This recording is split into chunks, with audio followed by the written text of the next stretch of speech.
नमस्कार, मी रेश्मा आणि तुमचं सगळ्यांचं माझ्या व्हिडिओमध्ये स्वागत आहे। आज आपण वेळ न घालवता चिकूचा आईस्क्रीम बघणार आहोत। त्यासाठी मी इथे 2 चिकलेले पेरू घेतलेले आहेत आणि ते मध्यम आकाराचेच आहेत, जास्त मोठे नाहीत आणि अगदी छोटेही नाहीत। तर हे आईस्क्रीम बनवण्यासाठी मी इथे अर्धा लिटर एवढं गाईचं कच्चं दूध घेतलेलं आहे। आता माझा कप आहे तो 240 मिलीचा आहे। 250 मिलीचा जर कप असेल तर पाव लिटर होतं, तर तसे मी 2 कप घेतलेले आहेत। दुसऱ्या कपातलं थोडंसं दूध मी एका वाटीमध्ये काढून घेते आणि बाकी सगळं दूध एका पातेल्यामध्ये ठेवते। आता हे वाटीमधलं दूधही आपल्याला वापरायचं आहे। आता लक्षात ठेवा, हे दूध आपल्याला गरम करून रूम टेम्परेचरवरचं घ्यायचं नाही, तर आपल्याला कच्च्या दुधाचाच इथे वापर करायचा आहे। आता जे दूध आपण साईडला वाटीमध्ये काढलं होतं त्याच्यामध्ये आपण आता 2 चमचे एवढी मिल्क पावडर ॲड करणार आहोत, म्हणजे दुधाची पावडर। त्यानंतर 2 चमचे एवढं कॉर्नफ्लॉवर सेम चमचा वापरलेला आहे। 1 चमचा एवढी कोको पावडर वापरलेली आहे। ही पूर्णपणे ऑप्शनल आहे। मी थोडासा ब्राऊन रंग येईल आणि थोडीशी चॉकलेटचीही टेस्ट लागेल याच्यासाठी मी कोको पावडर वापरलेली आहे। ही नाही वापरली तरी चालू शकतं, फक्त मिल्क पावडर आणि कॉर्नफ्लॉवर जे आहे ते कंपल्सरी आहे।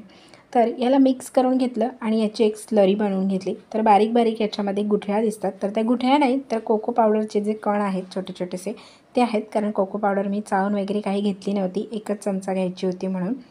तर नंतर ज्यावेळी दुधामध्ये मिक्स करू त्यावेळी ते गुठळ्या मोडून जातील।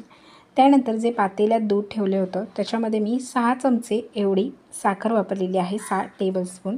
थोडी जास्तही तुम्ही घेऊ शकता, पण 6 मला योग्यच वाटते। त्यानंतर वाटीमध्ये जे आपण मिश्रण बनवलेलं आहे ते मिश्रण आपण पातेल्यातल्या दुधामध्ये ओतूया आणि ते मिक्स करून घेऊया। अगदी 2 मिनटं आपण याला मिक्स करूया। तसं गॅसवरती ठेवलं की साखर लवकर विरघळली जाते, पण तरी देखील मी इथे मिक्स करून घेते। त्यानंतर हे जे पातेलं आहे ते मी गॅसवरती ठेवलं आहे। गॅसची फ्लेम आपल्याला लो टू मिडियमच ठेवायची आहे, हाय फ्लेमवरती आपल्याला काहीच करायचं नाही।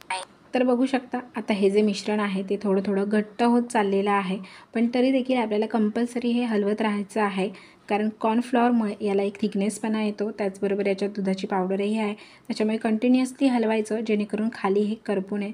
तर बघू शकता आता तुम्ही, तर याला दाटपणा आलेला आहे। अशा पद्धतीने मी मध्ये रेष ओढलेली आहे आणि ती रेष म्हणजे जो मधला भाग आहे तो अगदी क्लीन आलेला आहे, त्याच्यामुळे आपलं हे रेडी झालं असं समजायचं। पण समजा असं तुम्हाला समजत नसेल तर काय करायचं, 7-8 मिनिटांनी याला एक थिकनेसपणा यायला सुरुवात झाला की आपण चेक करायचं की हा बाबा एवढा थिकनेसपणा ओके आहे किंवा आता हे घट्टसर झालं आहे, तर त्यावेळी अशावेळी गॅस बंद करून टाकायचा। त्यानंतर हे लवकर थंड व्हावं यासाठी मी काय केलं, खाली एका ताटामध्ये पाणी घेतलं आणि वरनं मध्ये मध्ये आपण चमच्याने हे हलवत राहायचं, जेणेकरून वरती अशी एक लेअर येऊ नये यासाठी। त्यानंतर एक बाउल घेतला आणि त्याच्यामध्ये मी 1 कप एवढी व्हिपिंग क्रीम घेतलेली आहे, म्हणजे 2 कप दूध आणि 1 कप व्हिपिंग क्रीमचा वापर केलेला आहे। आता ही व्हिपिंग क्रीम आपल्याला बीट करून घ्यायची आहे। तर आपल्याला केकसाठी जशी व्हिपिंग क्रीम लागते अगदी तशी बीट करायची नाही, तर त्याच्यापेक्षा थोडीशी पातळ पाहिजे, थोडीशी ती घट्ट व्हायला पाहिजे। तर आता माझं जे टेक्स्चर बघू शकता ते थोडंसं पातळ आहे, याच्यापेक्षा थोडी घट्ट चालेल, पण जसं आपण केकला बनवतो अगदी तशीच आपल्याला नको। आता हे मिश्रणही थंड झालेलं आहे, तर सगळं मिश्रण मी याच्यामध्ये घालून घेतलं आणि नेमकं त्याच वेळी माझा कॅमेरा बंद पडला। तर आता मी तुम्हाला सांगते, हे जे बनवलेलं मिश्रण होते ते सगळं याच्यामध्ये घातलं। त्याचबरोबर 2 जे चिकू होते त्या चिकूची मी पेस्ट बनवून घेतली होती, तर ती पेस्टही मी याच्यामध्ये घातली।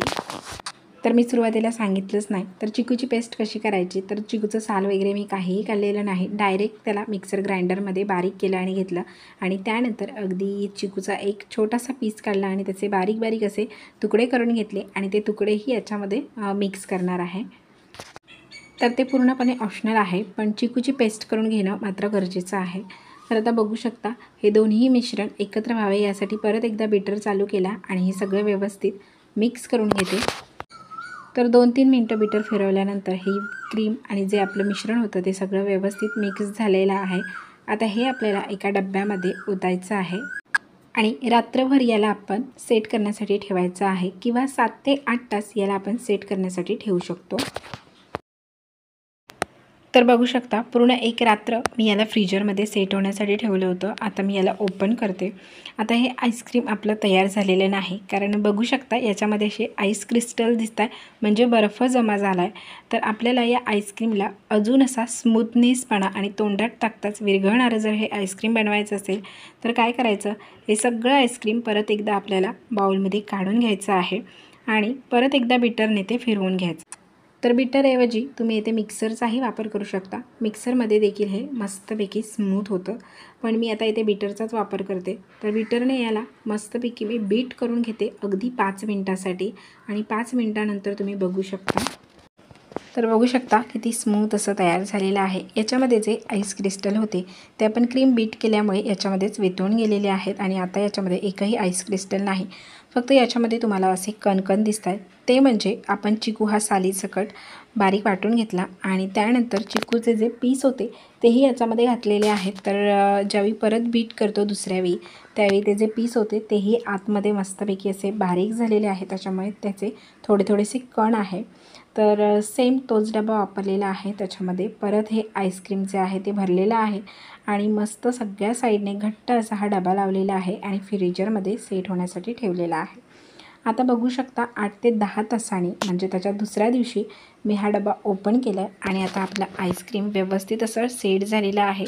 एकही याच्यामध्ये आईस क्रिस्टल नाही। तर मस्तपैकी स्मूथ असा आईस्क्रीम तयार झालेला आहे। तर बघू शकता आता मी दाखवतेच तुम्हाला, ज्यावेळी मी काढतेच त्यावेळी कळत असेल। तर काढल्या कधी काय होतं आईस्क्रीम खूप घट्ट वाटतं, त्याच्यामुळे 5-1 मिनटं त्याला तसंच ठेवायचं आणि त्यानंतर काढायचं। पण हे आईस्क्रीम तसं झालेलं नाही, मस्तपैकी तोंडात टाकताच विरघळेल असं झालेलं आहे आणि याची चव म्हणाल ना तर एक नंबरच लागली। तर मी हे आईस्क्रीम बनवताना ना कुठले जास्तीचे जिन्नस याच्यामध्ये ॲड केले नाहीत, तरी देखील घरच्या घरी मस्त असं स्मूथ आईस्क्रीम तयार झालेलं आहे। जर हा व्हिडिओ तुम्हाला आवडला असल्यास व्हिडिओला एक लाईक नक्की करा। चॅनलला जर पहिल्यांदा व्हिजिट केला असेल तर सबस्क्राईब करून जा। पुन्हा भेटूया अशाच मस्त रेसिपींमध्ये। तोपर्यंत बनवत राहा आणि खात राहा। धन्यवाद।